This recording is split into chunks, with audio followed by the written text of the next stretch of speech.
اعوذ باللہ من الشیطان الرجیم بسم اللہ الرحمن الرحیم۔ السلام علیکم فرینڈ، کیسے ہیں آپ سب؟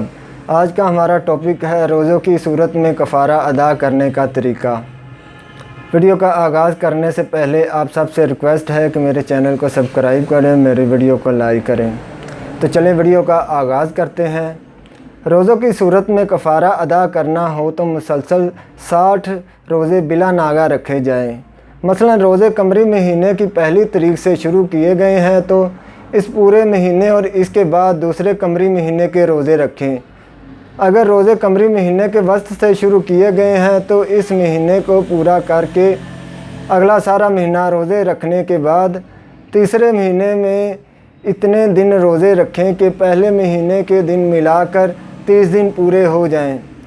فروری ہے کہ 2 ماہ کے پھر دوبارہ 60 روزے رکھنے ہوں گے۔ البتہ عورت کے حیض کے دنوں میں جتنے روزے چھوٹ جائیں وہ شمار نہیں ہوں گے، بلکہ وہ حیض سے پہلے اور بعد والے روزے ملا کر 60 روزے پورے کریں۔ ہاں، اگر کفارے کے روزوں کے دوران نفاذ کا زمانہ آ جائے تو اس سے کفارے کا تسلسل ختم ہو جائے گا اور پھر دوبارہ شروع سے روزہ رکھنا واجب ہوگا۔